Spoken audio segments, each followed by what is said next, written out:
وعلى كما صليت على إبراهيم وعلى إبراهيم إنك حميد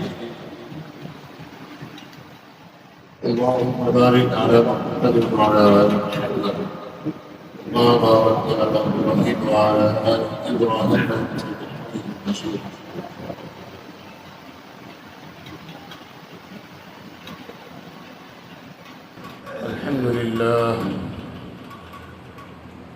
الحمد لله نحمده ونستعينه ونستغفره ونؤمن به ونتوكل عليه ونعوذ بالله من شرور أنفسنا ومن سيئات أعمالنا من يهده الله فلا مضل له ومن يضلل فلا هادي له وأشهد أن لا إله إلا الله وحده لا شريك له وأشهد أن سيدنا ومولانا محمدا عبده ورسوله صلى الله تعالى عليه وعلى آله وأصحابه وبارك وسلم.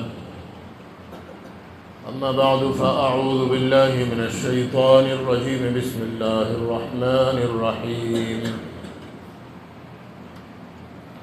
وقل جاء الحق وزهق الباطل إن الباطل كان زهوقا. صدق اللہ العظیم.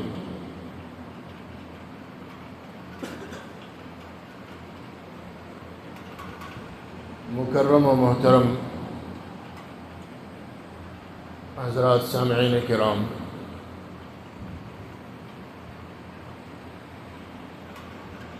ابھی مولانا نے اپنی تمہیدی گفتگو کے اندر آپ حضرات کو یہ بتا ہی دیا ہے کہ اتحاد اور اتفاق اچھی چیز ہے، آپس میں مل جل کر رہنا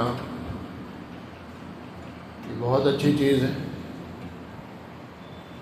اور اللہ رب العالمین نے قرآن مجید میں بھی اس کا حکم فرمایا ہے، واعتصموا بحبل اللہ جميعا ولا تفرقوا. اللہ کی رسی کو مضبوط پکڑ لو اور آپس میں ٹکڑے مت لو. ایک جگہ ارشاد فرمایا ولا تنازعوا فتفشلوا وتذهب ريحكم، کہ آپس میں اگر چھینا جھپٹی کرو گے، ایک دوسرے کی ٹانگ کھینچو گے، ایک دوسرے کی مخالفت کرو گے تو تمہاری ہمت ختم ہو جائے گی، تمہاری ہوا اکھڑ جائے گی، غیروں کے اوپر جو تمہارا رعب ہے وہ جاتا رہے گا. اس لیے ہمارے دین کے اندر اتحاد اور اتفاق کی بہت اہمیت ہے. جناب رسول اللہ صلی اللہ تعالی علیہ وسلم جب مدینہ منورہ تشریف لائے تو مدینہ کے اندر دو قبیلے تھے، اوس اور خزرج. ان دونوں میں آپس کی ازلی اور آبائی دشمنی تھی اور سینکڑوں سال سے چلی ہوئی آ رہی تھی. اس دشمنی کے ختم ہونے کی کوئی ترتیب اور کوئی شکل نظر نہیں آتی تھی. لیکن جب جناب رسول اللہ صلی اللہ علیہ وسلم مدینہ منورہ تشریف لائے اور لوگوں نے آپ کی دعوت پر، آپ کے پیغام پر لبیک کہا، تو آپ نے سب سے پہلا جو کام کیا وہ یہ تھا کہ ان دونوں خاندانوں کی دشمنی کو ختم کروایا، انہیں آپس میں ایک کیا. اور ایک ہوئے وہ حضور کی اطاعت کی برکت سے، اس دین اسلام کی برکت سے. اللہ رب العالمین قرآن مجید میں ارشاد فرماتے ہیں لو انفقت ما فی الارض جميعا ما الفت بین قلوبہم، کہ اے نبی جی ان میں آپس میں اس قدر خطرناک قسم کی دشمنی تھی کہ ان کی دشمنی ختم کرنے کے لیے اگر آپ ساری دنیا کے خزانے ختم کر دیتے، خرچ کر دیتے، تو بھی ان کی دشمنی ختم نہیں ہو سکتی تھی. ولیکن اللہ الف بینہم، لیکن اللہ رب العالمین نے اس دین اسلام کی برکت سے، آپ کی شریعت، آپ کی سنت اور آپ کی اطاعت کی برکت سے ان کی دشمنی کو ختم کر دیا اور آج یہ آپس میں بھائی بھائی بن گئے. جب ان کی دشمنیاں ختم ہوئی اور وہ آپس میں بھائی بھائی بنے اور مدینہ منورہ کے اندر اتحاد اور اتفاق کی فضا قائم ہوئی، تو مدینہ ایک چھوٹا سا شہر جو اس وقت ایک بہت معمولی شہر سمجھا جاتا تھا، اس کا نام بھی مدینہ نہیں تھا، یثرب سمجھا جاتا تھا. یثرب کا معنی بھی اچھا نہیں آتا، برائیوں کا شہر، بیماریوں کا شہر. لیکن جب ہمارے نبی اس شہر کے اندر تشریف لے گئے، آپ نے اس شہر کو سجایا، سنوارا تو وہ مدینہ منورہ بن گیا۔ منورہ کے معنی آتے ہیں روشن، چمکدار۔ آج سب سے زیادہ روشنی، سب سے زیادہ چمک، سب سے زیادہ نورانیت، روحانیت اگر کہیں ہے تو وہ مدینہ منورہ کے ہے۔ اور صرف ظاہری اعتبار سے منور نہیں بنا، بلکہ حقیقی اعتبار سے بھی اللہ رب العالمین نے اس شہر کو پوری اسلامی دنیا کا دارالحکومت اور پایۂ تخت اور سپر پاور بنایا۔ اب روم اور فارس کے اندر کیا ہوگا اور کیا نہیں ہوگا، اس کے فیصلے مدینہ منورہ کے اندر ہوا کرتے تھے۔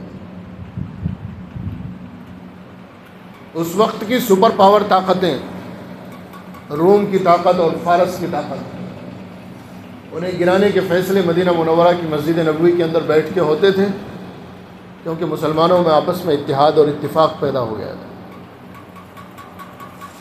اس کے بعد جب تک مسلمانوں میں آپس میں اتحاد اور اتفاق رہا، دنیا کی کوئی طاقت ان کا بال بیکا نہیں کر سکی، انہیں جھکا نہیں سکی۔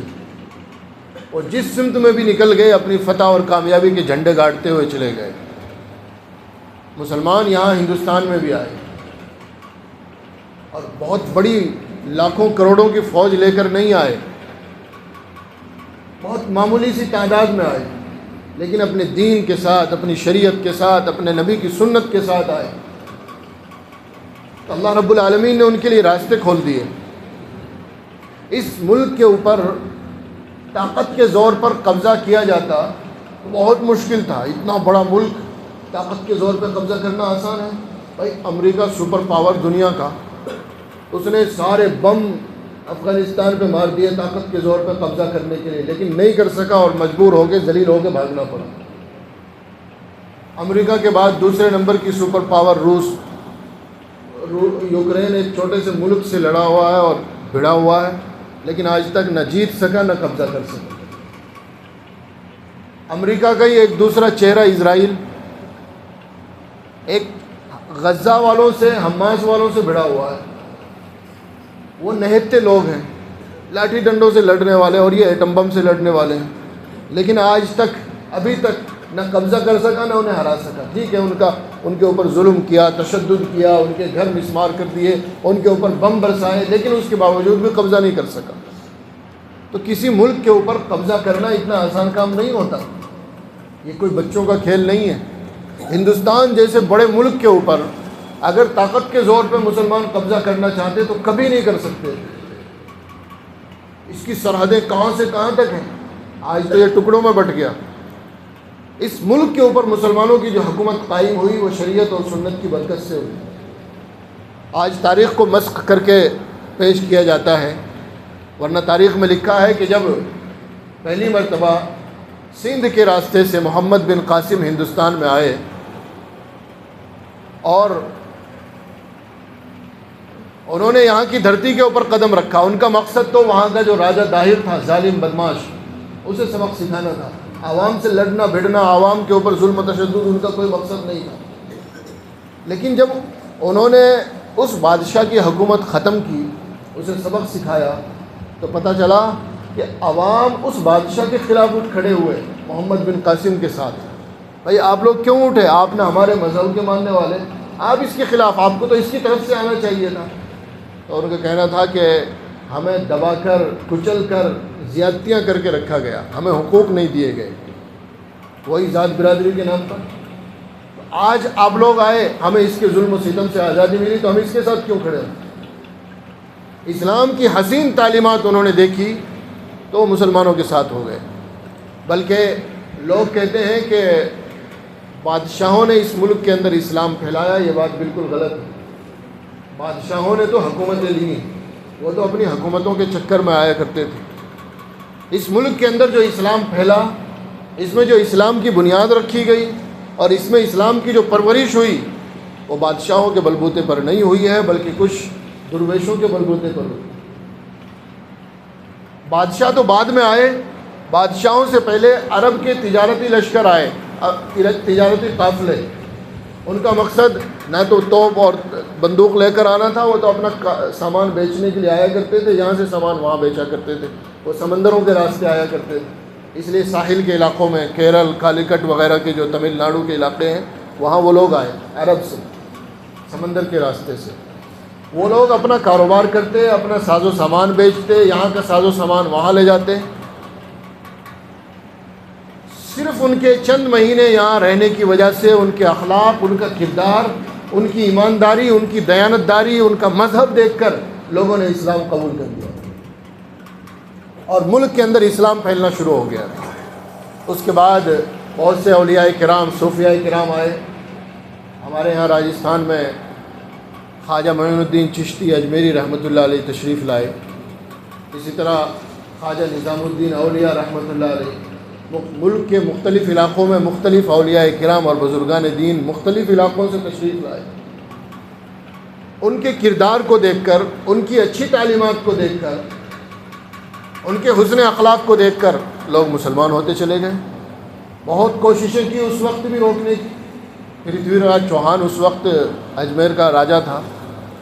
خواجہ معین الدین اجمیری چشتی رحمۃ اللہ علیہ کے ہاتھ پر جب ہزاروں اور لاکھوں لوگوں نے اسلام قبول کیا، اس نے بہت کوششیں کی روکنے کی، لیکن جس چیز کی طرف لوگوں کے دل مائل ہو جاویں اسے روکنا آسان نہیں ہوتا۔ طاقت کے زور پہ وہ چیز نہیں روکی جا سکتی جسے لوگ دل سے پسند کرنے لگے۔ پھر اس کے بعد اس ملک کے اندر مسلمانوں کی حکومتیں رہی، اور ہم سب آپ جانتے ہیں کہ پھر انگریز آیا۔ انگریز نے اس ملک کے اوپر قبضہ کیا۔ میں اصل مقصد کی طرف آتا ہوں، لمبی چوڑی تمہید کے بجائے۔ اب انگریز نے اس ملک کے اوپر قبضہ کیا اور اس نے باقاعدہ تحقیق کر کے یہ رپورٹ تیار کی اور اپنے لوگوں سے کروائی، اپنی CID سے، اپنے لوگوں سے، کہ اس ملک کے اوپر اگر لمبے وقت تک ہمیں حکومت کرنی ہے تو اس کے لیے کیا کرنا پڑے گا۔ تو اس کے لیے جو پالیسی بنائی گئی اور ان کے سامنے تجویز پیش کی گئی، وہ 2-3 قسم کی تجویزیں تھیں۔ ایک تو یہ کہ اس ملک کے باشندوں کے درمیان آپس میں نفرتیں پیدا کر دی جائیں، ہندوؤں کو مسلمانوں سے، مسلمانوں کو ہندوؤں سے لڑایا جائے، تو ان کی طاقت کمزور ہو جائے گی۔ چلیے، ایک تو یہ پوائنٹ ہوا۔ دوسرا پوائنٹ کہ سب سے زیادہ متحرک، حساس اور فعال اس وقت مسلمان تھے، یعنی اگلی صف میں انگریزوں کے خلاف جہاں بھی کوئی مزاحمت، کوئی تحریک، کوئی کسی طرح کا مشن شروع ہوتا تو انگریز اگلی صف میں نظر آیا کرتے تھے، نہیں مسلمان اگلی صف میں نظر آیا کرتے تھے۔ تو مسلمانوں کا علاج کیسے ہو؟ مسلمانوں کا علاج کرنے کے لیے انہوں نے مسلمانوں کو بھی آپس میں لڑانے کی کوشش کی۔ مسلمان بھی آپس میں ایک دوسرے کے گریبان پھاڑیں گے تو یہ ہمارے بجائے آپس میں لڑیں گے اور ہم سکون اور اطمینان کے ساتھ حکومت کرتے رہیں گے۔ چنانچہ انہوں نے پیسہ خرچ کیا۔ ایک طرف تو وہ تھے جو مجاہدین آزادی تھے، انگریز کے خلاف مزاحمت کر رہے تھے، انگریز کو طاقت کے زور پر ہندوستان سے نکالنے کی کوشش کر رہے تھے۔ دوسری طرف انگریز نے پیسے کے بلبوتے پر کچھ ایسے لوگوں کو کھڑا کیا جو شکل و شباہت کے اعتبار سے لگتے تھے کہ یہ مسلمانوں کے لیڈر ہیں، قائد ہیں، یہ مسلمانوں کے علماء ہیں، لیکن انہوں نے انگریز کی حمایت میں فتوے دیے۔ انہوں نے کہا انگریز کی حکومت سے لڑنا حرام ہے اور جو لوگ انگریز کے خلاف جد و جہد کرتے ہیں وہ لوگ گنہگار ہیں۔ اس طریقے سے مسلمانوں کے اندر آپس میں نااتفاقیاں پیدا ہونی شروع ہو گئی۔ اور دیکھیے، آپس میں اختلاف پیدا کرنے کے بہت سارے طریقے ہوتے ہیں۔ ان میں سب سے مؤثر طریقہ مسلمانوں میں اختلاف پیدا کرنے کا وہ یہ ہے کہ مسلمانوں میں ایک دوسرے کو کافر، مسلمان ایک دوسرے کو کافر کہنے لگے، ایک مسلمان دوسرے کو مسلمان ہی نہ سمجھے۔ یہ سب سے بڑا اختلاف ہے۔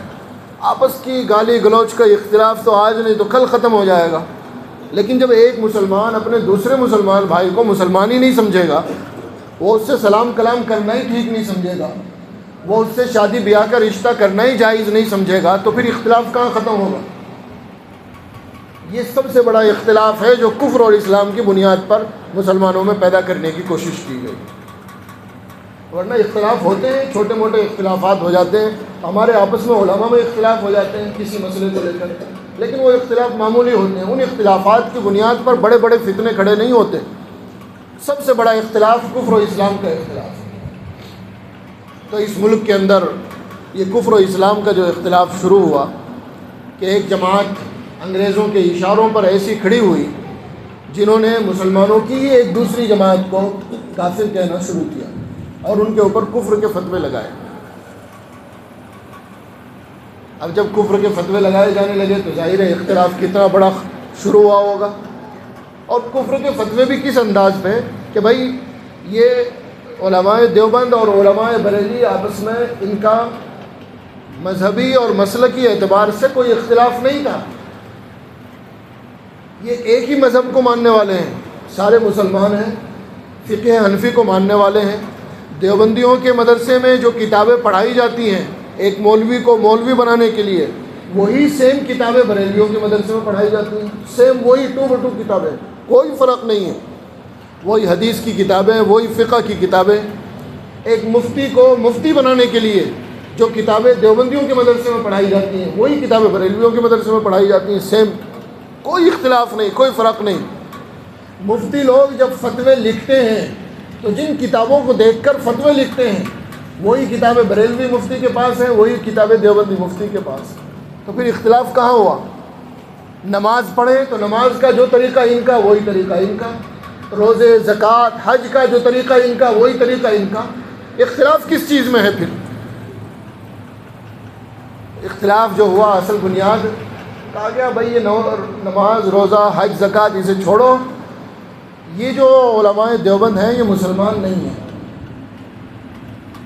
انہیں مسلمان مت مانو، اور مسلمان ان کے کفر کا فتویٰ دیا، اور کفر کا فتویٰ بھی اتنے بھدے انداز میں دیا کہ کوئی آدمی دیوبندی حضرات کو اگر مسلمان مانے تو وہ بھی کافر ہو جائے گا، یعنی ہم تو مسلمان مانتے ہی نہیں، لیکن اگر کوئی اور مانے گا ہم اسے بھی کافر ہی سمجھیں گے۔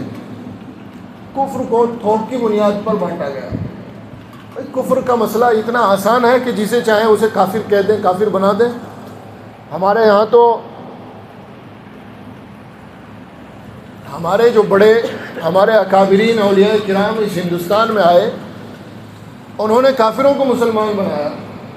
ہمارے یہاں مسلمانوں کے اندر ایسے لوگ پیدا ہوئے، انہوں نے مسلمانوں کو الٹا کافر بنانا شروع کر دیا، مسلمانوں کی جمعیت کو توڑنا شروع کر دیا۔ تو علماء دیوبند پر کفر کے فتوے لگائے، اور ظاہر ہے جب کفر کا فتویٰ لگایا جائے گا تو کوئی نہ کوئی بہانہ بھی ہونا چاہیے نا، کس بنیاد پر آپ نے لگایا؟ تو کچھ بہانے گھڑے گئے، اور بہانے بھی اس قسم کے تھے کہ ان کی کوئی بنیاد نہیں، کوئی سر نہیں، کوئی پیر نہیں، بس زور زبردستی۔ وہ ایک مثال کہ ایک مدرسہ تھا، اس مدرسے کے صدر صاحب تھے، اور اس مدرسے کے اندر ایک شیخ الحدیث تھے جو حدیث پڑھایا کرتے تھے۔ تو یہ صدر صاحب کی اور شیخ الحدیث صاحب کی آپس میں بنتی نہیں تھی، تو اب یہ صدر صاحب چاہتے تھے کہ کسی طرح شیخ الحدیث صاحب کو اس مدرسے سے نکال دیا جائے۔ اب نکالیں اگر یوں ہی بلا وجہ تو لوگ جو ہے اعتراض کریں گے کہ بھائی بلا وجہ کیوں نکالتے ہو شیخ الحدیث صاحب کو، تو کوئی نہ کوئی بہانہ چاہیے۔ تو ایک دن وہ مدرسے میں گئے تو شیخ الحدیث صاحب حدیث پڑھا رہے تھے۔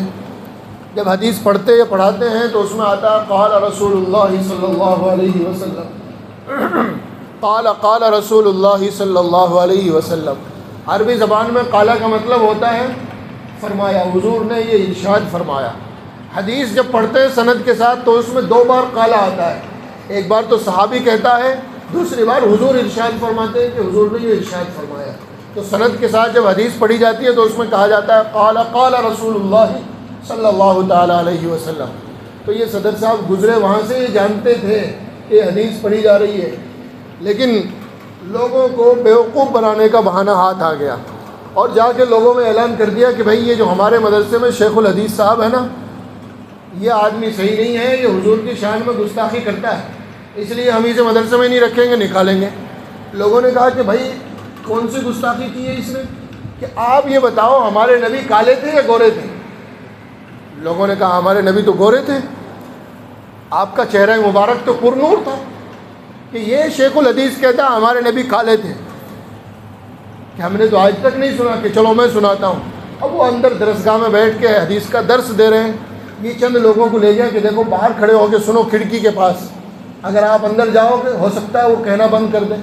تو یہ سب کھڑکی کے پاس کھڑے ہو گئے، تو شیخ الحدیث صاحب حدیث پڑھ رہے ہیں، قال قال رسول اللہ صلی اللہ علیہ وسلم، یہ صدر صاحب کہتے ہیں دیکھو سنو، کہہ رہا ہے نا قال قال، ایک بار نہیں 2 بار کہہ رہا ہے، قال قال رسول اللہ صلی اللہ علیہ وسلم، تو ہمارے نبی کو کالا کہہ رہا ہے، اس لیے یہ گستاخ ہے۔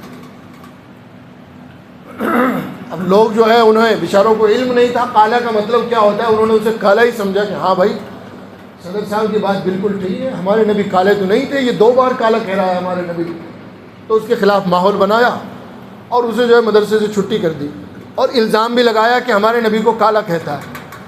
حالانکہ وہ بیچارہ چیختا چلاتا رہا کہ بھائی میری بات تو سن لو، میں نے کالا کہا ہے بڑے قاف سے، چھوٹے قاف سے کالا کہا ہے، اس کا مطلب عربی میں کیا بنتا ہے، اردو میں کیا بنتا ہے، وہ بات تو سنو۔ نہ ہم نے اپنے کانوں سے سنی ہے بات، ہم تیری زبان سے الگ سے کیوں سنیں؟ نکال دیا گیا اور الزام بھی لگایا گیا کہ حضور کو کالا کہتا ہے۔ اب دیکھو اس بنیاد پر فتنے جنم لیتے ہیں۔ ایک ہی بات ہوتی ہے، اردو زبان میں کوئی بات ہو، اس بات کے 2 مطلب ہو سکتے ہیں، سمجھنے والے اور کہنے والے کی الگ الگ سوچ ہو سکتی ہے۔ مثال کے طور پہ یہاں دیوار پہ لکھ دیا جائے اٹھو مت بیٹھو، اٹھو مت بیٹھو، یہ لکھ دیا جائے۔ اب ایک آدمی اسے پڑھے اور وہ کہے کہ یہاں لکھا ہوا ہے اٹھو مت بیٹھو، اٹھو مت بیٹھو یعنی جاؤ مت، بیٹھ جاؤ۔ دوسرا آئے وہ کہے یہاں لکھا ہوا ہے اٹھو مت بیٹھو، دونوں اپوزٹ مطلب ہو گئے، بات ایک ہی ہے، کلام ایک ہی ہے، اس میں کوئی چینجنگ نہیں ہوئی، صرف سمجھنے والے کی سوچ کا فرق ہے۔ ایک آدمی نے اس کا مطلب نکالا تو دوسرا ہوا، دوسرے نے اس کا مطلب نکالا تو دوسرا ہوا۔ اسی طریقے سے ہمارے ہندوستان کے اندر جب بریلوی حضرات نے علماء دیوبند کے اوپر کفر کا فتویٰ لگایا تو وہ بھی اسی طریقے سے لگایا گیا۔ لوگوں نے پوچھا بھائی آپ انہیں کافر کہتے ہیں تو کیا بنیاد ہے، کس بنیاد پر کافر کہتے ہیں بتاؤ؟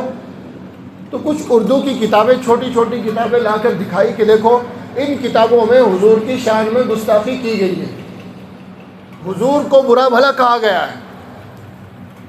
تو انصاف کی بات تو یہ تھی نا کہ بھائی جس کی کتاب ہے، جس نے لکھی ہے، اس سے پوچھا جاتا بھائی یہ جو تو نے لکھا ہے اس کا مطلب کیا ہے؟ اگر وہ کہتا کہ ہاں اس کا مطلب یہی ہے جو غلط مطلب ہے تو بالکل تکفیر کی جاتی، لیکن اس سے پوچھا نہیں گیا، ڈائریکٹ کہہ دیا گیا کہ یہ اس نے جو بات لکھی ہے یہ غلط ہے، گستاخی ہے، اس کے اوپر کفر کا فتویٰ ہے۔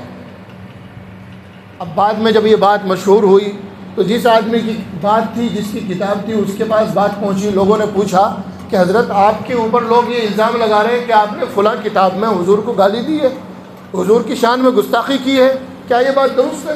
وہ کہہ رہا ہے کہ بھائی میں نے اس طرح کی کوئی بات نہیں لکھی، نہ میری کسی بات کا یہ مطلب نکلتا ہے، میری بات کا زبردستی غلط مطلب نکالا گیا ہے۔ تو اب ہونا کیا چاہیے تھا؟ اگر ایمانداری کی بنیاد پر اختلاف شروع ہوتا تو فوراً ختم ہو جاتا، کیونکہ جس نے لکھا اس نے اپنی بات کا مطلب بیان کر دیا۔ آپ بھی بتائیں انصاف کی بات کیا ہوتی ہے کہ جو کوئی بات لکھے وہی اس کا مطلب بتائے گا۔ بات میں نے لکھی ہے اور دوسرا آدمی کہے نہیں صاحب آپ کی بات بتائی ہوئی، اس کا مطلب جو آپ بتا رہے ہیں وہ نہیں مانا جائے گا، جو میں سمجھاؤں وہی مانا جائے گا۔ اب اٹھو مت بیٹھو جیسے میں نے ایک مثال دی تھی، وہ میں دیوار پہ لکھ دوں، میں نے کہا بھائی اس کا مطلب یہ ہے کہ اٹھو مت بیٹھ جاؤ، دوسرا آدمی کہے نہیں آپ نے لکھا ہوگا لیکن ہم تو اس کا مطلب یہی لیں گے کہ اٹھو مت بیٹھو، تو یہ انصاف کی بات ہے یا بے ایمانی کی بات ہے؟ یہ جو فتویٰ اس بنیاد پر لگایا گیا، ظاہر سی بات ہے یہ فتویٰ کوئی انصاف کی بنیاد پر نہیں لگایا گیا تھا، بلکہ آپس کی نفرت اور حسد کی بنیاد پر لگایا گیا۔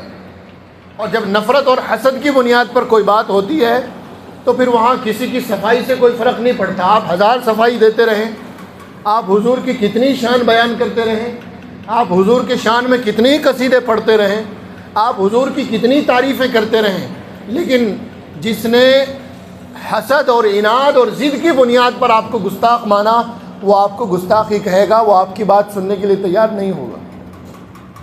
تو یہی مسئلہ ہوا کہ علماء دیوبند کافر ہیں اور کفر کے فتوے لگائے گئے چند کتابوں کی بنیاد پر۔ یہ میرے پاس میں کتابیں لے کے آیا ہوں آپ حضرات کے سامنے، یہ چند کی چھوٹی چھوٹی سی کتابیں ہیں، اردو زبان میں کتابیں ہیں۔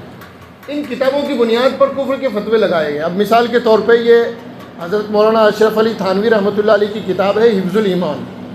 اس کے اندر ایک عبارت تھی، یہ الزام لگاتے ہیں کہ مولانا اشرف علی تھانوی نے حضور صلی اللہ علیہ وسلم کے علم کو نعوذ باللہ جانوروں اور پاگلوں کے برابر بتایا ہے، اس لیے کافر ہے. اب اردو میں کتاب تھی،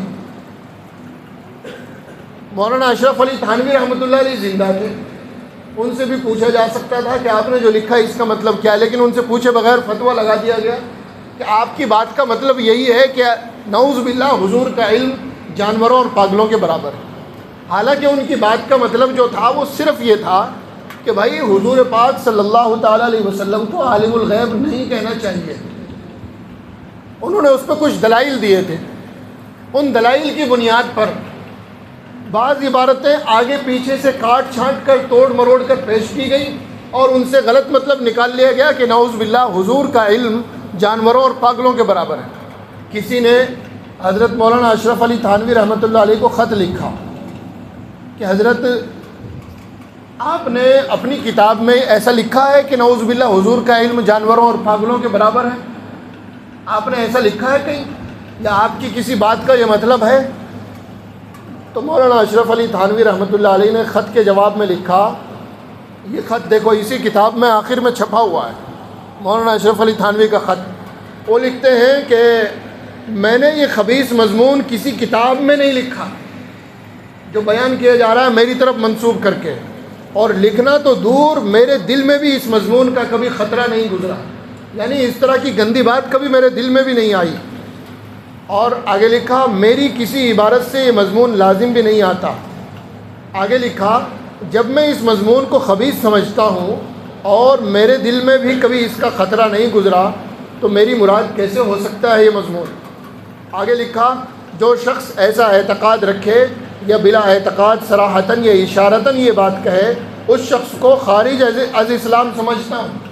یعنی میں تو خود اسلام کے خلاف سمجھتا ہوں اس بات کو، میں تو خود کہتا ہوں اگر کوئی ایسی بات کہے وہ کافر ہے، لیکن یہ بات میں نے لکھی ہی نہیں، نہ میں نے لکھی ہے یہ بات، نہ میری کسی بات کا یہ مطلب ہے، میرے دل میں بھی کبھی یہ بات نہیں آئی، کبھی میں نے سوچی بھی نہیں ہے ایسی بات جو میری طرف منسوب کی جا رہی ہے، اور اگر کوئی ایسا لکھے میں تو اسے خود کافر سمجھتا ہوں. اب آپ بتائیے، جب لکھنے والے نے لکھ کر اپنی بات کا مطلب صاف صاف بیان کر دیا کہ نہ میں نے ایسا لکھا، نہ میری کسی بات کا یہ مطلب ہے، اور اگر کوئی ایسا مطلب لیتا ہے تو ایسے مطلب کو تو میں خود غلط سمجھ رہا ہوں، کفر سمجھ رہا ہوں. اب بات ختم ہو جانی چاہیے یا نہیں ہو جانی چاہیے؟ انصاف کی بات تو ہے کہ بات ختم ہو جائے، لیکن نہیں. جن کا مقصد امت کو توڑنا ہے انہوں نے اس بات کو آج تک ختم نہیں کیا، جبکہ لکھنے والے نے اپنی بات کا صاف صاف مطلب بیان کر دیا. اسی طریقے سے تحذیر الناس ہے، اس کے اندر لکھا گیا کہ بالفرض اگر حضور کے زمانے کے بعد بھی کوئی نبی آئے تو ختم نبوت میں فرق نہیں پڑے گا. تو اس بات سے یہ مطلب نکالا گیا کہ نعوذ باللہ مولانا قاسم نانوتوی رحمۃ اللہ علیہ یہ مانتے ہیں کہ حضور کے بعد بھی کوئی نبی آ سکتا ہے. حالانکہ حضرت مولانا قاسم نانوتوی رحمۃ اللہ علیہ کی بات کا مطلب صرف اور صرف یہ تھا کہ بھائی حضور جو خاتم الانبیاء ہیں، آخری نبی ہیں، تو آخری نبی کا مطلب یہ ہے کہ حضور درجے اور مرتبے کے اعتبار سے بھی سب سے بڑے نبی ہیں، اور حضور سب سے آخر میں آئے، لیکن حضور کا درجہ اور مرتبہ اتنا بڑا ہے کہ اگر حضور بالفرض مان لو اگر آخر میں نہ آتے، پہلے آ جاتے یا بیچ میں آ جاتے، تو بھی حضور کا ہی درجہ سب سے بڑا ہوتا. یہ نہیں کہ حضور سب سے آخر میں آئے اس لیے حضور کا درجہ سب سے بڑا ہے. اگر بالفرض مان لو کہ حضور پہلے آ جاتے تو بھی حضور کا ہی درجہ سب سے بڑا ہوتا اور حضور ہی خاتم الانبیاء ہوتے. اب بتاؤ یہ بات حضور کی تعریف میں کہی گئی یا حضور کی برائی میں کہی گئی؟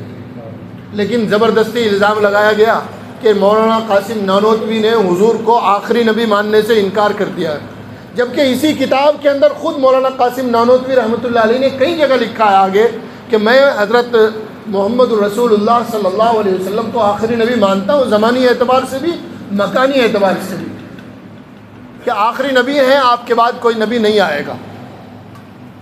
تو اسی کتاب میں لکھا ہوا ہے. اسی طریقے سے فتاوی رشیدیہ ہے، اس کے اوپر اعتراض کیا گیا کہ نعوذ باللہ اللہ کو جھوٹا مان لیا، اللہ رب العالمین کو جھوٹا کہہ دیا. اب اس کتاب کے اندر ایسی کوئی بات نہیں لکھی، بالکل جھوٹ ہے. اس کتاب میں کیا لکھا؟ یہ فتووں کی کتاب ہے، علماء سے لوگ مسئلے پوچھتے ہیں لکھ کر، علماء لکھ کر فتویٰ دیتے ہیں، یہ اس کی کتاب ہے۔ حضرت مولانا رشید احمد گنگوئی رحمۃ اللہ علیہ سے کسی نے فتویٰ پوچھا لکھ کر کہ اس کا مطلب بتائیے، اور وہ سوال کیا تھا؟ سوال یہ تھا کہ کچھ لوگ یہ کہتے ہیں کہ اللہ رب العالمین جھوٹ بولنے پر قادر ہے، جھوٹ بولنے پر قدرت رکھتا ہے، تو اس کے بارے میں کیا نظریہ ہے، اسلامی سوچ کیا ہے؟ تو حضرت مولانا رشید احمد گنگوئی رحمۃ اللہ علیہ نے اس کے جواب میں جو لکھا، جو اس میں فتویٰ لکھا ہوا ہے، حضرت نے اس کے جواب میں لکھا کہ دیکھو، اللہ رب العالمین نے قرآن مجید میں ارشاد فرمایا وَمَنْ أَصْدَقُ مِنَ اللَّهِ قِيلًا، اللہ سے سچی بات کسی کی ہو نہیں سکتی، اللہ رب العالمین سب سے سچے ہیں، تو اس لیے اللہ رب العالمین کی کوئی بات جھوٹی نہیں ہو سکتی، اللہ رب العالمین کا ہر وعدہ سچا، اللہ کی ہر بات سچی، اللہ رب العالمین نے جو کچھ وعدہ کر لیا ویسا ہی کرے گا۔ اللہ نے وعدہ کر لیا ایمان والے جنت میں جائیں گے، کفر والے جہنم میں جائیں گے، تو اللہ رب العالمین اپنے وعدے کے مطابق ایمان والوں کو جنت میں داخل کریں گے، کفر والوں کو جہنم میں داخل کریں گے۔ لیکن اللہ رب العالمین کا ایسا کرنا اپنے اختیار سے ہوگا، مجبوری کی وجہ سے نہیں ہوگا۔ یعنی اگر اللہ اس کے الٹا کرنا چاہیں تو کر سکتے ہیں، اگر اللہ چاہے ایمان والوں کو جہنم میں ڈالنا تو اللہ ڈال سکتے ہیں، مجبور نہیں ہے، اللہ عاجز نہیں ہے، کمزور نہیں ہے۔ تو اللہ رب العالمین جو کچھ کر رہے ہیں وہ اپنے اختیار سے کر رہے ہیں۔ اسی طریقے سے اللہ رب العالمین جھوٹ بولتے نہیں ہیں، اور نہ اللہ کے کلام میں کوئی جھوٹ ہے، اور جو اللہ کے کلام میں جھوٹ مانے یا اللہ رب العالمین کو جھوٹا مانے، ایسا آدمی کافر ہے۔ خود اسی کتاب میں لکھا ہوا ہے، جو اللہ کو جھوٹا مانے ایسا آدمی کافر ہے، دائرہ اسلام سے خارج ہے۔ لیکن مسئلہ یہ ہے کہ کیا جھوٹ بولنا، کذب اللہ رب العالمین کی قدرت کے تحت ہے؟ مثال سے سمجھیے، اللہ رب العالمین کے لیے مثال نہیں دی جاتی، لیکن ہم بات کو سمجھنے کے لیے ایک مثال پیش کرتے ہیں کہ ایک آدمی مثال کے طور پہ نابینا ہے، اس کے بارے میں آپ کہیں کہ بھئی یہ آدمی غلط نہیں دیکھتا، اس کا کمال ہے یا مجبوری ہے؟ بتائیے، نابینا ہے، اسے دکھائی نہیں دیتا، اس کے بارے میں کہیں یہ آدمی کبھی غلط نہیں دیکھتا، اس کا کمال ہے یا مجبوری ہے؟ مجبوری ہے۔ بھائی اس کا کمال کیا ہے؟ جب اسے دیکھتا ہی نہیں، وہ غلط دیکھے گا کہاں سے؟ ایک آدمی آنکھوں والا ہے، بالکل صاف اسے نظر آتا ہے، اس کے بارے میں کوئی کہے بھائی اس آدمی نے کبھی غلط نظر نہیں اٹھائی، اس کا کمال ہے یا مجبوری ہے؟ کمال ہے۔ یہ غلط دیکھ سکتا ہے، اللہ نے اسے آنکھیں دی ہیں، اسے نظر آتا ہے، اگر یہ نظر اٹھائے اسے غلط دیکھ جائے، لیکن یہ غلط دیکھتا نہیں۔ اب یہ بتاؤ، اللہ رب العالمین کذب کے اوپر قادر نہیں ہے، یعنی اللہ رب العالمین سچ بولتے ہیں، مجبور ہے، اللہ جھوٹ بول ہی نہیں سکتے، تو مجبور ماننا یہ اللہ رب العالمین کی مجبوری ہوگی، اور اللہ رب العالمین کو قادر ماننا کہ اللہ رب العالمین ایسا کر سکتے ہیں لیکن کرتے نہیں ہیں کیونکہ یہ غلط کام ہے، تو یہ کمال ہے۔ اللہ رب العالمین کی صفات جو ہے وہ کمالیاں ہیں۔ اللہ کو مجبور ماننا یا عاجز ماننا یہ اسلامی عقیدہ نہیں ہے۔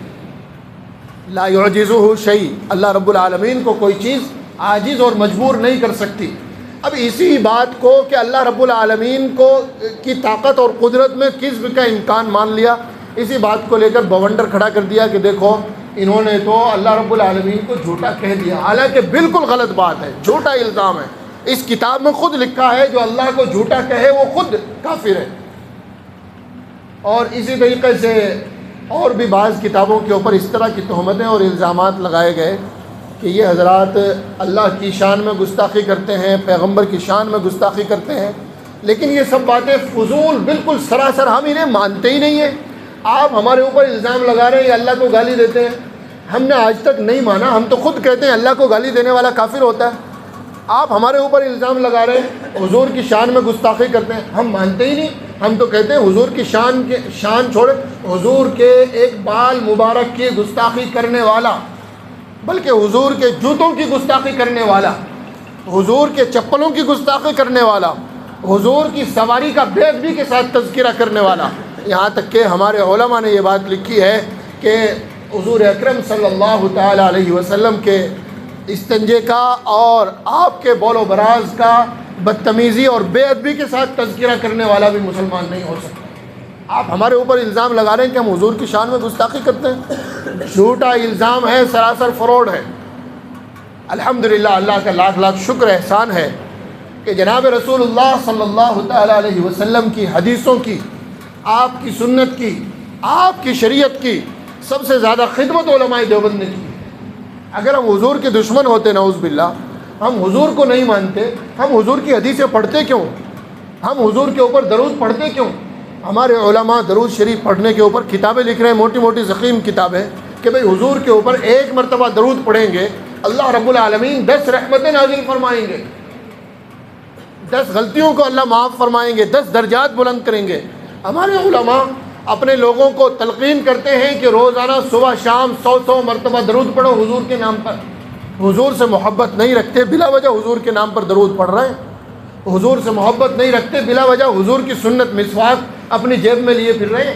حضور سے محبت نہیں رکھتے، بلا وجہ حضور کا لباس اختیار کر رکھا ہے۔ حضور سے محبت نہیں رکھتے، بلا وجہ حضور کی سنت داڑھی اپنے چہرے پہ سجائی ہوئی ہے۔ کیا بکواس کی جا رہی ہے، کس طریقے سے لوگوں کو آپس میں بانٹنے کے لیے بیوقوف بنایا جا رہا ہے۔ میرے بزرگوں اور بھائیوں، میں نے یہ باتیں نمونے کے طور پر آپ کی خدمت میں عرض کی کہ الحمدللہ ہمارے کسی بھی عالم دین نے نہ اللہ کی شان میں گستاخی کی ہے، نہ حضور کی شان میں گستاخی کی ہے، نہ کسی دینی شاعر اور شعار کی شان میں گستاخی کی ہے۔ یہ سراسر جھوٹ اور بہتان ہے۔ اب دیکھو، مولویوں کو لگا دیا گیا اس بات پر، بعض لوگوں کو، کہ تم تو اب کفر کے فتوے دیتے رہو۔ اور کفر کے فتوے کس انداز میں دیے گئے؟ یہ کہا گیا کہ دیوبندی لوگوں کو کوئی مسلمان مانے وہ بھی کافر ہے۔ اب آپ مجھے بتائیں، اگر اس بنیاد پر کفر مان لیا جائے تو کیا کوئی مسلمان بچے گا؟ بھائی، جو لوگ دیوبندی حضرات کے ساتھ نماز روزے میں شریک نہیں ہوتے لیکن باہر تو بیٹھتے ہیں، وہ بھی رشتہ دار تو ہیں، آپس میں خاندانی تعلقات تو ہیں، یہ کہہ رہے ہیں کہ کوئی رشتہ داری مت رکھو، سلام کلام بھی مت کرو، آپس میں ایک دوسرے کے ساتھ کوئی رابطہ ضابطہ نہ رکھو، بلکہ ایک کتاب ہے جو یار اندر رکھی ہوئی ہے، احکام شریعت، اس کے اندر تو فتویٰ دیا ہے، رہنے دیجیے آپ، میں ابھی یہیں سے کچھ باتیں دکھاؤں گا۔ اس میں فتویٰ دیا ہے کہ اگر کوئی وہابیوں دیوبندیوں کو اپنی بیٹی نکاح میں دیتا ہے تو اس نے گویا اپنی بیٹی کتے کے نیچے بچھا دی، الیاذ باللہ۔ بتائیے، ہمارے بریلوی بھائیوں کی کتنی بیٹیاں دیوبندیوں کے اور ان حضرات کے یہاں ہوگی جو تبلیغی جماعت سے جڑے ہوئے ہیں؟ اسی طریقے سے ان کی ان کے یہاں، ان کی ان کے یہاں ہے۔ تو جنہوں نے ان حضرات کو اپنی بیٹیاں دے دی، کیا انہوں نے کتے کے نیچے اپنی بیٹیاں بچھا دی؟ الیاذ باللہ۔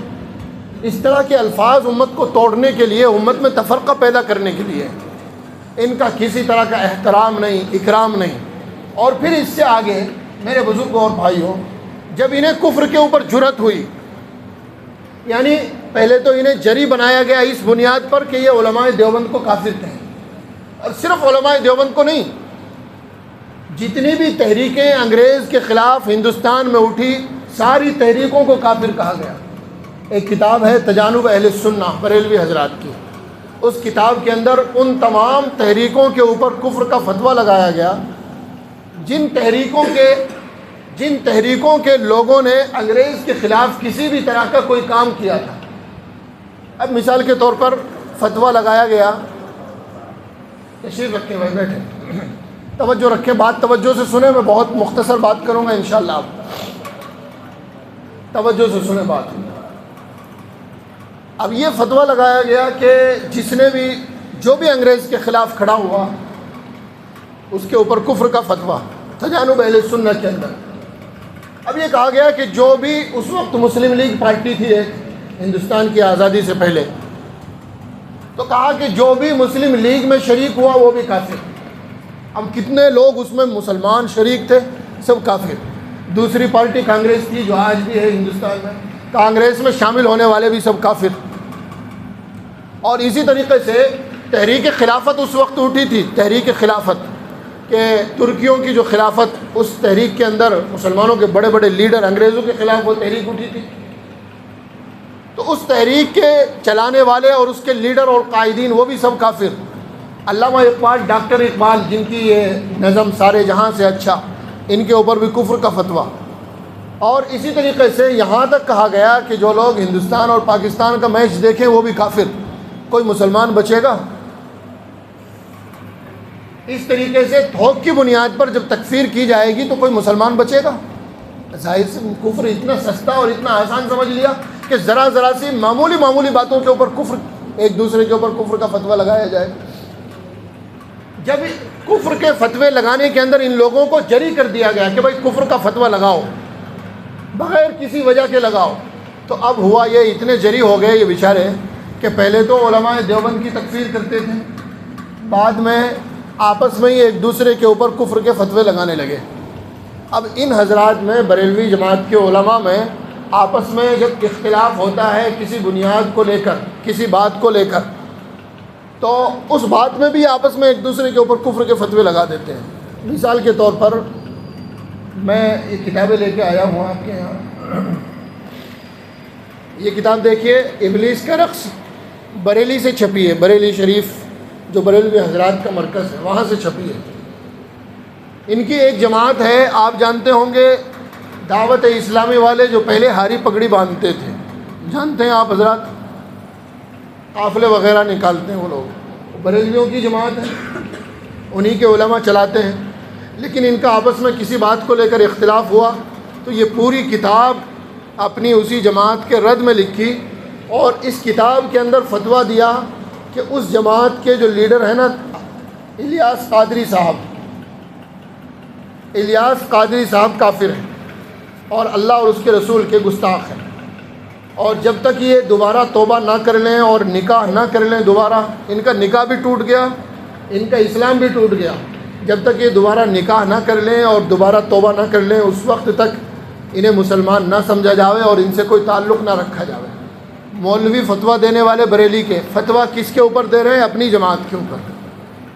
یہ دیکھیے، اور ایک فتویٰ نہیں، اس کتاب کے اندر 10 فتوے دیے گئے کہ یہ دعوت اسلامی اور جماعت اسلامی جو انہی کی اپنی جماعت ہے، یہ جماعت کافر ہے، اللہ کی گستاخ ہے، پیغمبر صلی اللہ علیہ وسلم کی گستاخ ہے، اس جماعت کو اپنی مسجدوں میں نہ آنے دیا جاوے. اسی طریقے سے ایک کتاب لے کے آیا ہوں میں، وہ الکلمات القاطعہ، ایک چھوٹی سی کتاب ہے، الکلمات القاطعہ، بیگ میں ہو گئی. اس کتاب کے اندر بریلوی جماعت کے ایک مشہور عالم ہیں، آپ جانتے ہوں گے، عبید اللہ خان اعظمی، واقف ہیں آپ حضرات؟ عبید اللہ خان اعظمی بریلوی جماعت کے ایک عالم ہیں، وہ پہلے ممبر پارلیمنٹ بھی تھے، راجیہ سبھا کے اندر تھے.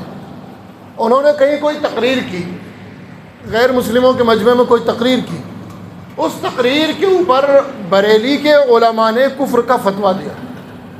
وہ کتاب میرے پاس ہے، بریلی سے ہی چھپی ہے. وہ کہتے ہیں کہ اس کا عبید اللہ خان اعظمی کا نکاح بھی ٹوٹ گیا، اس کا اسلام بھی ٹوٹ گیا، یہ مسلمان ہی نہیں رہا، کافر ہو گیا. دوسری طرف بریلوی جماعت کا سب سے بڑا مدرسہ ہندوستان میں اشرفیہ مبارک پور اعظم گڑھ کے اندر، وہاں کے علماء نے فتویٰ دیا کہ نہیں، یہ آدمی کافر نہیں ہوا بلکہ پکا سچا مسلمان ہے. اب آپ یہ بتائیں، بریلی والے کہہ رہے ہیں کہ یہ بالکل پکا کافر ہو گیا، اس کا نکاح بھی ٹوٹ گیا، اور اسی جماعت کے سب سے بڑے ادارے کے مفتی نظام الدین فتویٰ دے رہے ہیں کہ یہ آدمی پکا سچا مسلمان ہے. جس بات کی وجہ سے بریلی والے کہہ رہے ہیں کہ یہ کافر ہو گیا، اسی بات کو مبارک پور والے بریلوی علماء کہہ رہے ہیں کہ نہیں، یہ تو اس کے مسلمان ہونے کی علامت ہے، یہ تو ایمان کی علامت ہے. اور اسی طریقے سے طاہر القادری، اسی جماعت کے آدمی، آپ جانتے ہوں گے، نیٹ پہ یوٹیوب پہ آپ سرچ کریں گے تو طاہر القادری صاحب کے بیانات، ان کی کتابیں آ جائیں گی. طاہر القادری کے اوپر فتوے دیے گئے اور ان کے خلاف پوری کتابیں لکھی گئی کہ یہ بھی کافر ہو گئے. آپس میں ایک دوسرے کے خلاف فتوے دیے گئے اور کتابیں لکھی گئی کہ کافر ہے. اب یہ دیکھو، آپس میں ان کی ایک دوسرے کے خلاف لکھی گئی کتابیں،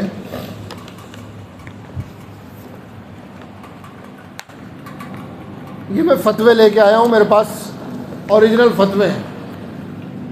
یہ دیکھیے، یہ سارے فتوے جو آپ دیکھ رہے ہیں نا، یہ سارے فتوے ہیں.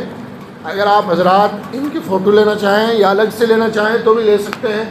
یہ سارے فتوے وہ ہیں جو انہوں نے آپس میں ایک دوسرے کے خلاف دیے، اور کفر کے فتوے ہیں، آپس میں ایک دوسرے کے خلاف. ایک مولوی کا دوسرے مولوی سے جھگڑا ہو گیا، اس نے اس کے خلاف فتویٰ لکھ دیا، یہ کافر ہو گیا. ایک مدرسے والے کا دوسرے مدرسے والے سے جھگڑا ہو گیا، اس نے اس کے خلاف فتویٰ لکھ دیا، یہ بھی کافر ہو گیا۔ اور الزام آپس میں ایک دوسرے کے اوپر کیا لگاتے ہیں؟ اس نے خدا کی شان میں گستاخی کر دی، اس نے رسول کی شان میں گستاخی کر دی۔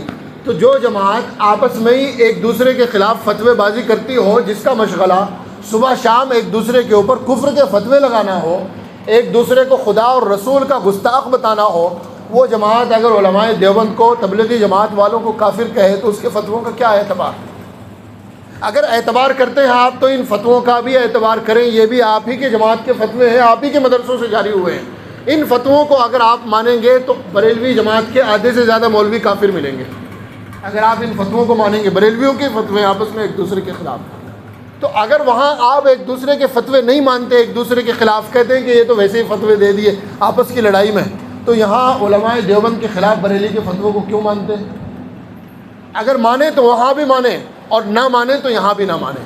فتوے وہاں بھی کفر کے دیے گئے، یہاں بھی کفر کے دیے گئے، الزام وہاں بھی حضور اور پیغمبر کی شان میں گستاخی کا لگایا گیا، یہاں بھی الزام وہی لگایا گیا کہ حضور کی شان میں گستاخی کی گئی ہے۔ جب آپ نے الیاس قادری اور اس کی پوری جماعت کے اوپر فتویٰ دے دیا گستاخی کا اور کفر کا، اور آپ نہیں مانتے، تو پھر آپ اس بات کو کیوں مانتے ہیں کہ علماء دیوبند گستاخ رسول ہیں؟ اسی طریقے سے میں چند کتابیں اب ان حضرات کی دکھانا چاہتا ہوں۔ دیکھیے، ہم لوگ نہیں چاہتے تھے کہ یہ بات پبلک میں آئے، ہم چاہتے ہیں کہ بھائی ماحول اس وقت ملک کا ایسا نہیں ہے کہ ہم آپس میں اختلاف کریں، جھگڑے کریں، آپس میں جو جس نے لکھ دیا چلو لکھ دیا، چھوڑو اسے، آگے بڑھو۔ اگر ہمارے کسی آدمی نے بالفرض مان لے کہ غلط لکھ دیا، اب اسے لکیر کو کیوں پیٹ رہے ہو؟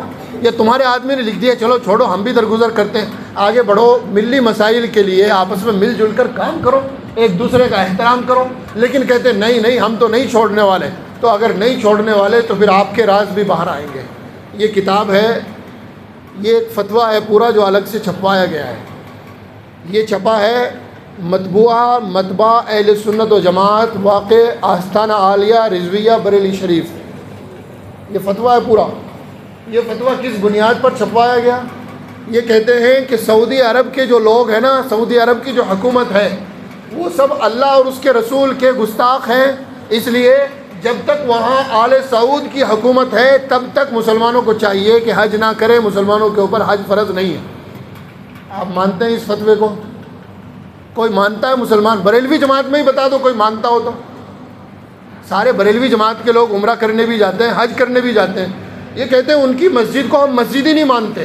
یہ دیکھیے مولوی احمد رضا خان صاحب، جو جنہیں اعلیٰ حضرت کہا جاتا ہے،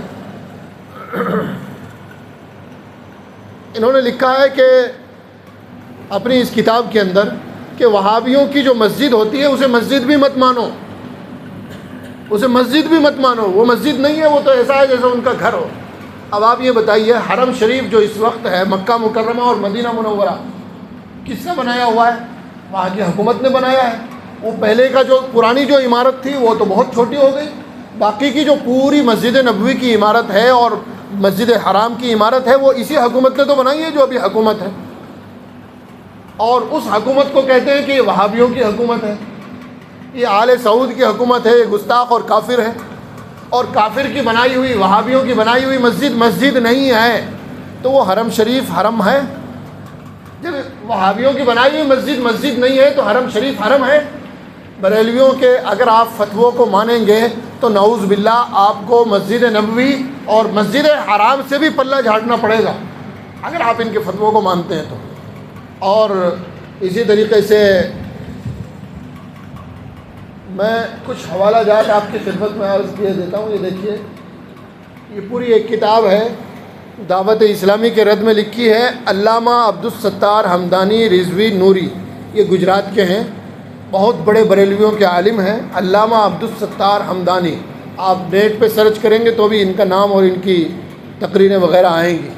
انہوں نے پوری اتنی موٹی کتاب لکھی ہے، کس کے خلاف؟ اپنی ہی جماعت کے خلاف۔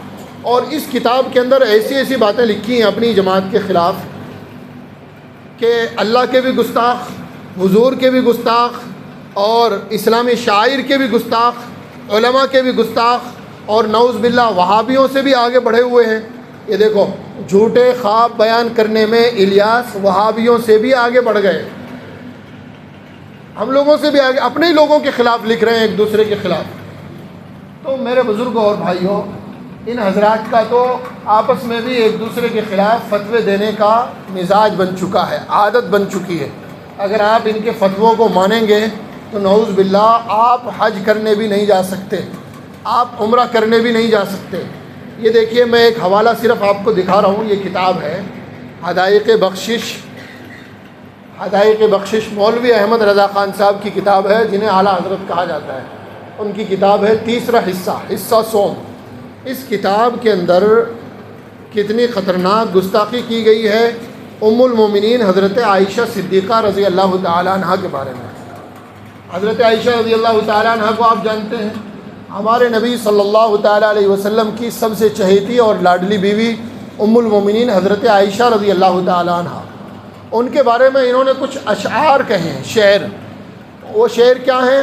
کہتے ہیں، تنگ اور چست ان کا لباس اور وہ جوبن کا ابھار، مس کی جاتی ہے قبا سر سے کمر تک لے کر، یہ پھٹا پڑتا ہے جوبن میرے دل کی صورت کہ ہوئے جاتے ہیں جامہ سے بروں سینہ و بر۔ یہ اردو زبان کا شعر ہے، جس کا خلاصہ آپ یہ کتاب لے لیں، کسی بھی اردو جاننے والے سے پوچھ لیں جو اردو جانتا ہو، چاہے وہ دیوبندی بریلوی بھی نہ ہو، غیر مسلم ہی کیوں نہ ہو، اردو زبان ہے مطلب تو کوئی بھی بتا دے گا۔ ان اشعار کا مطلب نعوذ باللہ ثم نعوذ باللہ یہ ہے کہ حضرت عائشہ رضی اللہ تعالی عنہا، مطلب زبان سے یہ باتیں کہتے ہوئے بھی ہمیں ڈر لگتا ہے اللہ کے گھر میں بیٹھے ہوئے ہیں، لیکن نقل کفر نہ باشد۔ ام المومنین عائشہ رضی اللہ تعالی عنہا کے بارے میں لکھ رہے ہیں کہ حضرت عائشہ رضی اللہ عنہا اتنے ٹائٹ کپڑے پہنتی تھی کہ ان کے سینے کا ابھار صاف دکھائی دیتا تھا۔ اپنی ماں اور بیٹی کے بارے میں کوئی ایسی بات کہہ سکتا ہے؟ نعوذ باللہ ثم نعوذ باللہ۔ یہ کس کے بارے میں یہ بات کری؟ کتاب لے لیں آپ، اوریجنل کتاب ہے، اعلیٰ حضرت کی کتاب ہے۔ ام المومنین عائشہ رضی اللہ عنہا کے بارے میں کہہ رہے ہیں کہ ٹائٹ لباس اتنا تھا کہ نعوذ باللہ ان کا سینہ صاف دکھائی دیتا تھا۔ حضور کی سب سے پیاری بیوی کے بارے میں، جن کی برات اللہ رب العالمین نے قرآن مجید کے اندر نازل فرمائی ہے، قرآن کی پوری صورت ان کے تعریف میں، ان کی برات میں اللہ رب العالمین نے نازل فرمائی ہے، ان کے بارے میں ایسا لکھا۔ اسی طریقے سے یہ کتاب ہے فتاوی رضویہ، بہت مشہور کتاب ہے، اعلیٰ حضرت کے فتووں کی کتاب ہے۔ اس کے اندر آپ میرے سے کتاب لے لیں اور کسی بھی اردو دان سے پڑھوائیے۔ اس کتاب کے اندر اللہ رب العالمین کی شان میں کیسی گستاخیاں کی ہیں اور کتنی زبردست گالیاں اللہ رب العالمین کو بکی ہوئی ہیں، وہ آپ ذرا ملاحظہ فرمائیے۔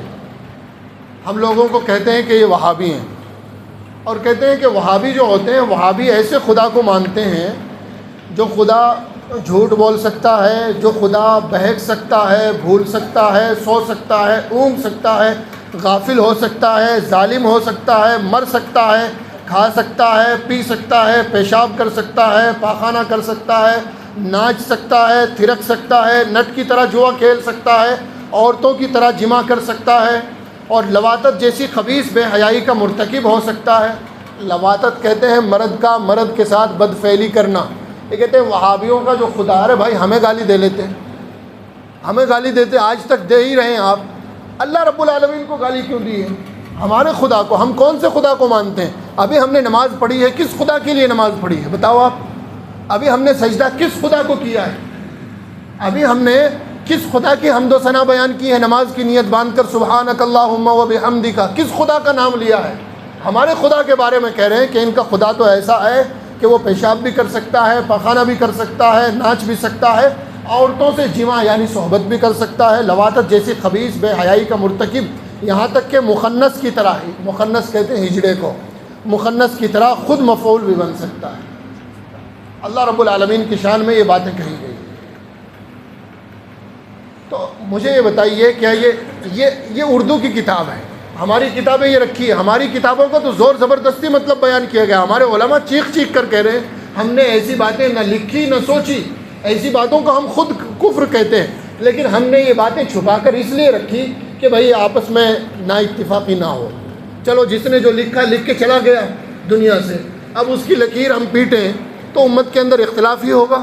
لیکن اگر آپ ہمارے علماء کو برا بھلا کہیں گے، دن رات گالیاں دیں گے، آپ امت کے اندر فتنہ اور اختلاف پیدا کریں گے، تو پھر یاد رکھیں، ہم اگر آپ کی کتابیں اور آپ کے علماء کی لکھی ہوئی باتیں منظر عام پر لوگوں کے سامنے لائیں گے تو پھر یاد رکھیں برداشت کرنا مشکل ہو جائے گا۔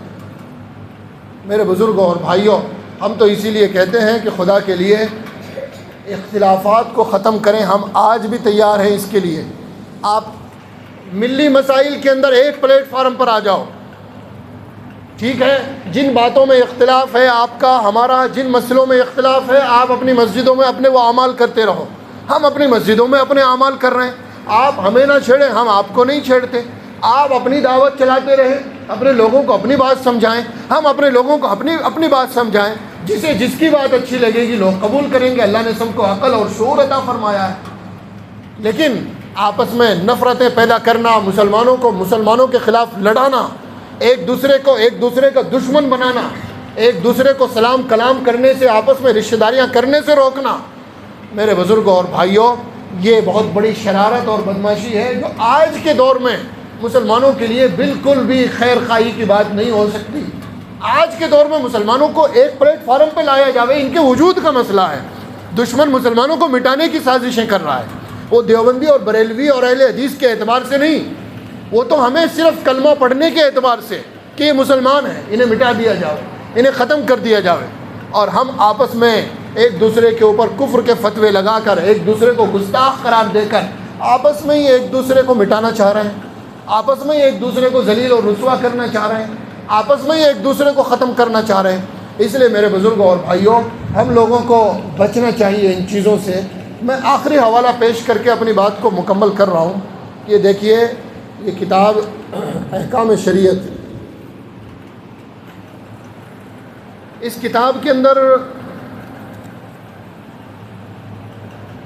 جو اعلیٰ حضرت جو بریلوی جماعت کے سب سے بڑے عالم ہیں، جن کا انتقال ہو گیا، ان کے بارے میں لکھا ہے کہ وہ اعلیٰ حضرت کی زبان و قلم کا یہ حال دیکھا کہ مولا تعالیٰ نے اپنی حفاظت میں لے لیا ہے اور زبان و قلم نقطہ برابر خطا کرے اس کو ناممکن فرما دیا. یعنی اعلیٰ حضرت کی نہ تو زبان غلطی کر سکتی ہے، نہ ان کا قلم غلطی کر سکتا ہے، اور نقطے کے برابر بھی غلطی نہیں ہو سکتی ان سے. کس سے؟ اعلیٰ حضرت سے. بھائی انسانی تو ہیں. مسلمانوں کا عقیدہ تو یہ ہے کہ صرف پیغمبروں سے اللہ رب العالمین غلطی نہیں ہونے دیتے. پیغمبر معصوم ہیں، ان سے کوئی گناہ کوئی غلطی نہیں ہوتی. لیکن پیغمبروں کے بعد دوسرا کتنا بھی بڑا عالم ہو جاوے، بھول چوک ہو سکتی ہے. امام بخاری رحمۃ اللہ علیہ اتنے بڑے امام جن کی سب سے صحیح کتاب قرآن کے بعد بخاری شریف، علماء کہتے ہیں ان سے بھی بعض جگہ غلطی ہوئی ہے کیونکہ وہ بھی انسان تھے. سیدنا امام اعظم ابو حنیفہ رحمۃ اللہ علیہ جن کی ہم لوگ تقلید کرتے ہیں، سب سے بڑے امام ہیں، ان سے بھی بعض مسائل میں ہم لوگ ان کے مسلک کے خلاف فتویٰ دیتے ہیں، امام محمد کے قول پر فتویٰ دیتے ہیں. لیکن یہ کہہ رہے ہیں ہمارے جو اعلیٰ حضرت ہیں ان سے نقطے کے برابر بھی غلطی نہ تو ان کے قلم سے ہو سکتی ہے، نہ ان کی زبان سے ہو سکتی ہے. اب اعلیٰ حضرت سے تو نہیں ہو سکتی غلطی، لیکن یہ دیکھیے انہی کی دوسری کتاب ہے جاء الحق. اس کتاب کے اندر لکھ رہے ہیں کہ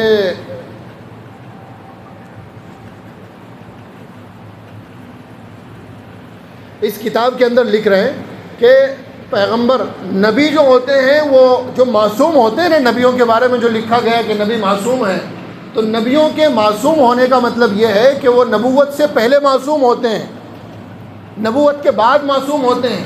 نبوت ملنے سے پہلے ان سے غلطیاں ہو سکتی ہیں اور گناہ کبیرہ بھی ہو سکتے ہیں نبیوں سے. یہ آپ کے سامنے کتاب ہے جاء الحق. اس میں لکھ رہے ہیں کہ نبی سے گناہ کبیرہ. گناہ کبیرہ کسے کہتے ہیں آپ؟ چھوٹا موٹا گناہ نہیں، بہت بڑا گناہ.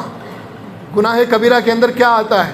چوری کرنا، شراب پینا، زنا کرنا، یہ گناہ کبیرہ. یہ کہتے ہیں یہ گناہ نبیوں سے ہو سکتے ہیں.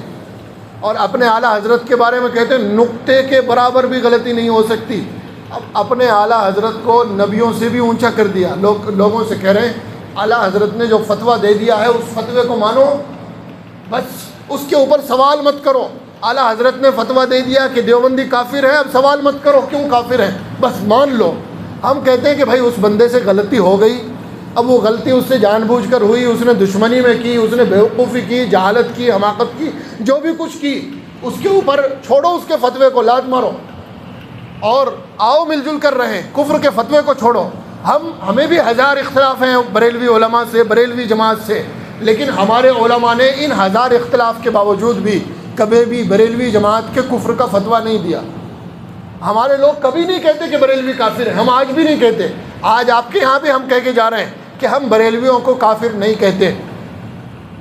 اگرچہ بہت ساری اس طرح کی باتیں ہیں، اگر فتوے لگانے لگیں تو ہم لوگ بھی لگا سکتے ہیں، ہمارے پاس بھی کتابیں ہیں، لیکن ہم چاہتے ہیں کہ امت کے اندر اتحاد اور اتفاق رہے. اور کفر کا فتویٰ کوئی بچوں کا کھیل یا معمولی بات نہیں ہے. حدیث میں آیا ہے جو شخص کسی مسلمان کو کافر کہے اور وہ کفر کا اہل نہ ہو تو وہ کفر واپس کہنے والے کی طرف لوٹ جاتا ہے. یعنی اگر ہمیں کافر کہا جا رہا ہے، اور یہ یقینی بات ہے الحمدللہ ثم الحمدللہ، ہم اللہ کے اوپر بھی ایمان رکھتے ہیں، ہم پیغمبر صلی اللہ علیہ وسلم کے اوپر بھی ایمان رکھتے ہیں، ہم اللہ کی کتاب قرآن کے اوپر بھی ایمان رکھتے ہیں، ہم نہ اللہ کی شان میں گستاخی کو جائز سمجھتے ہیں نہ پیغمبر کی شان میں گستاخی کو جائز سمجھتے ہیں. اس کے باوجود بھی ہمیں اگر کوئی کافر کہتا ہے تو حضور کی حدیث کہتی ہے کہ جو کافر نہ ہو اسے اگر کوئی کافر کہتا ہے تو یہ کفر واپس اسی کی طرف لوٹ جاتا ہے. تو ہمیں ہمارے اوپر کفر کا فتویٰ لگانے کی وجہ سے الحمدللہ ہمارے اوپر کوئی فرق نہیں پڑ رہا، ہم اپنا کام کر رہے ہیں خاموشی کے ساتھ میں. لیکن یہ کفر کا فتویٰ پلٹ رہا ہے اور لوٹ رہا ہے کس کی طرف؟ جو فتویٰ لگا رہا ہے. اس لیے میرے بزرگ اور بھائیوں، باتیں تو بہت تھی کہنے کی، لیکن یہ چند نمونے میں نے آپ کی خدمت میں دکھائے ہیں. ہمیں بتایا گیا تھا کہ بھائی یہاں چیلنج دیا جاتا ہے کہ بھائی آؤ ہمارے سامنے آؤ، بیٹھو، مناظرہ کرو، یہ کرو وہ کرو. دیکھیے یہ سب باتیں عوام کو بیوقوف بنانے کے لیے ہوتی ہیں، عوام سے واہ واہی لوٹنے کے لیے ہوتی ہیں. علماء کے سامنے یہ باتیں نہیں کی جاتی. یہ باتیں بیچارے ان عوام کے سامنے کی جائے گی جنہیں اپنے نماز روزے سے مطلب ہے، انہیں ان چیزوں سے کوئی لینا دینا ہی نہیں ہے. بھائی عوام کا مقصد کیا ہے؟ بھائی نماز پڑھتے رہیں، اپنی روزہ رکھتے رہیں، اپنی ضرورت کا دین سیکھ لیں. بیچارے انہیں بیچاروں کو قرآن پڑھنی نہیں آئی آج تک. نماز بہت سے لوگوں کی نماز صحیح نہیں ہے، تو ہمارا فرض کیا بنتا ہے؟ لوگوں کو نماز سکھائیں یا انہیں یہ سکھائیں اسے کافر کہو، اس کے اوپر کفر کا فتویٰ لگاؤ. تبلیغی جماعت والے بیچارے کیا کرتے ہیں؟ وہ لوگوں کو تشکیل کر کے 3 دن میں 40 دن میں لے جائیں گے تو لوگوں کو کیا سکھائیں گے؟ بھائی کلمہ سیکھو، نماز سیکھو، حضور کی کھانے پینے کا سنت طریقہ سیکھو، سونے کا سنت طریقہ سیکھو، اٹھنے بیٹھنے کا سنت طریقہ سیکھو، اپنی نماز درست کرو، قرآن درست کرو. یہی تو سکھاتے ہیں. اور ایک مسلمان کی ضرورت بھی تو یہی ہے. ایک مسلمان نماز سیکھ جائے، قرآن سیکھ جائے، حلال حرام کے جائز ناجائز کے موٹے موٹے مسائل سیکھ جائے، بس اس کی ضرورت کافی ہو گئی. آپ اسے نہ تو قرآن سکھائیں گے، آپ اسے نہ نماز سکھائیں گے، آپ اسے نہ حج روزے کے اس کی ضرورت کے مسائل سکھائیں گے، آپ اسے نہ حضور کا طریقہ سکھائیں گے کہ حضور کے سونے کا، جاگنے کا، اٹھنے کا، بیٹھنے کا، چلنے کا، پھرنے کا سنت طریقہ. یہ آپ اسے کیا سکھائیں گے؟ یہ دیوبندی جا رہا ہے اسے کافر مانو، یہ اہل حدیث جا رہا ہے اسے کافر مانو، یہ فلاں مسلک کا آدمی جا رہا ہے اسے کافر مانو، یہ سعودی عرب والے انہیں بھی کافر کہو. اب بتاؤ، میں نے آپ کے سامنے فتویٰ پیش کیا، یہ کیا اس فتوے کو کوئی مان سکتا ہے آج کے دور میں کہ بھائی حج کرنے مت جاؤ کیونکہ وہاں کے جو سعودی عرب کے جو حکام ہیں وہ سارے وہابی ہیں، گستاخ خدا گستاخ رسول ہیں، حج کرنا ساقط ہو گیا. تو اس طرح کے فتوے جو ہے نا، یہ یوں ہی ہوا میں اڑتے رہیں گے.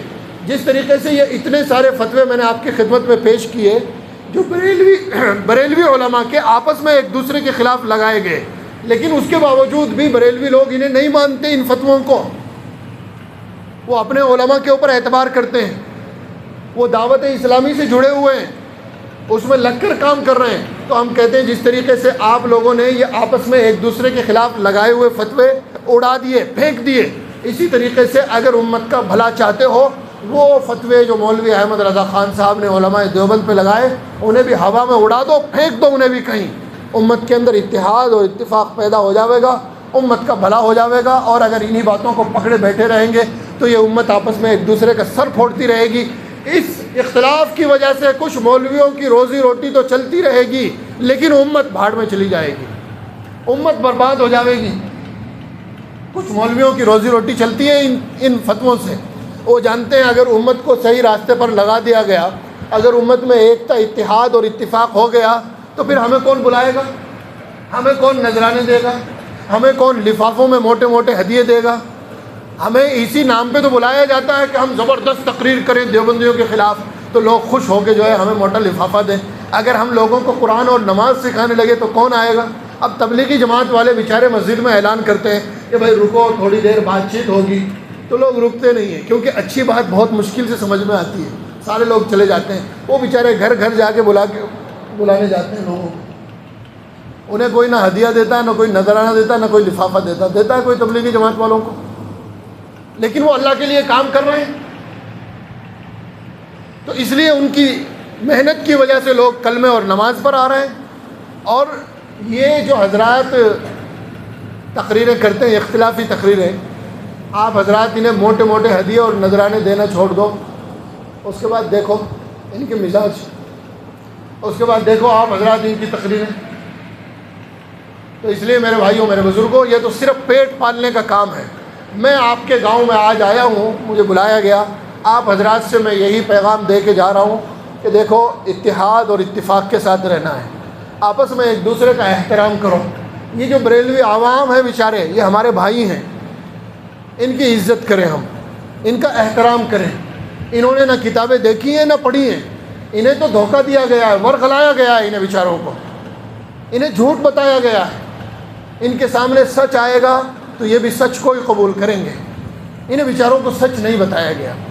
تو یہ قابل رحم ہے، ہم انہیں سینے سے لگائیں، ہم انہیں اپنے قریب کریں، ہم انہیں اپنا بھائی سمجھیں، ان کے ساتھ اتحاد اور اتفاق کے ساتھ پیش رہیں، نرمی اور محبت کے ساتھ پیش آئیں، آپس میں ایک دوسرے کو برا بھلا نہ کہیں، ایک دوسرے کے خلاف بد زبانی نہ کریں۔ اور جو لوگ باہر سے آ کر آپ کے گاؤں میں فتنہ پیدا کرنا چاہتے ہیں، آپس میں لڑانا چاہتے ہیں، ایک دوسرے کے آپس میں دست و گریبان کرنا چاہتے ہیں کہ یہ مسلمان آپس میں ایک دوسرے کا گریبان پھاڑیں، کوشش کریں ایسے لوگوں کو اپنے گاؤں میں نہ آنے دیں۔ یہ آپ کے گاؤں کے، آپ کی قوم کے، آپ کی برادری کے، آپ کے اسلامی اتحاد کے دشمن ہیں۔ اور اگر بالفرض کبھی ایسا ہو کہ وہ کہیں کہ نہیں ہمارے پاس دلیلیں ہیں، ہم دکھا سکتے ہیں، ہم بتا سکتے ہیں، تو پھر آپ ہمارے سے رابطہ کریں، انشاءاللہ ہمارے سے بات چیت ہوگی۔ اللہ نے چاہا دماغ کے 14 طبق روشن نہیں ہو گئے تو انشاءاللہ اللہ رب العالمین کی ذات سے امید ہے کہ دماغ کے 14 طبق روشن کر دیں گے ایسے لوگوں کے جو فتنہ پیدا کرتے ہیں، جو امت کے اندر اختلاف پیدا کرتے ہیں۔ ہم کہتے ہیں عوام کے سامنے کیا بات کرتے ہو اور عوام سے کیا بات کرتے ہو؟ آؤ ہمارے سے کرو نا بات، علماء سے کرو بات۔ عوام بیچاری بھولی بھالی، انہیں نماز روزہ سکھاؤ، دین سکھاؤ، انہیں کیا یہ کفر و اسلام کی باتیں اور یہ گہرائی کی باتیں جو کتابیں علماء کی سمجھ میں نہیں آتی وہ عوام کو سکھائی جا رہی ہیں، پڑھائی جا رہی ہیں۔ تو اس لیے جو لوگ اس طرح کے کفر کے فتوے لگاتے ہیں، میں ان سے کہتا ہوں، یہاں کی گاؤں کی عوام سے نہیں کہہ رہا ہوں، عوام اچھے ہیں، بیچارے سیدھے سادے ہیں، اچھے لوگ ہیں، ان کے ساتھ ہمیں مل جل کر چلنا ہے۔ لیکن باہر سے آ کر جو لوگ اختلاف پیدا کرتے ہیں، ان سے ہم کہتے ہیں کہ اگر تمہیں کبھی بھی کفر و اسلام کی بنیاد پر کوئی بات کرنی ہے اور ان گستاخیوں کی بنیاد پر کوئی بات کرنی ہے تو ہمارے سے کرو۔ کوئی ضروری نہیں اسی گاؤں میں ہو، کہیں بھی ہو سکتی ہے، آن لائن بھی ہو سکتی ہے، آج کا دور تو جو ہے یوٹیوب وغیرہ پہ ہو سکتی ہے، ساری دنیا دیکھ سکتی ہے۔ میرا نام عبدالاحد قاسمی ہے، میں آپ کے یہیں سجان گڑھ راجستھان میں ہی رہتا ہوں۔ جو بڑے بڑے یہ اپنے آپ کو ترم خاں سمجھتے ہیں، میں کہتا ہوں آپ کے گاؤں میں اتنے دور دراز گاؤں میں آنے کی ضرورت نہیں ہے، آپ آؤ آن لائن گفتگو کرو ہمارے سے، ساری دنیا دیکھے، یہ گاؤں بھی دیکھے، دوسرے گاؤں کے لوگ بھی دیکھیں، آؤ آن لائن گفتگو کرو، آپ بھی کتابیں دکھائیں، ہم بھی کتابیں دکھائیں، پتہ چل جائے گا کتنا آپ نے پڑھا ہے، کتنا ہم نے پڑھا ہے، کتنے پانی میں آپ ہیں اور کتنے پانی میں آپ ہیں۔ اللہ رب العالمین ہم سب کو اتحاد اور اتفاق کے ساتھ رہنے کی توفیق عطا فرمائے۔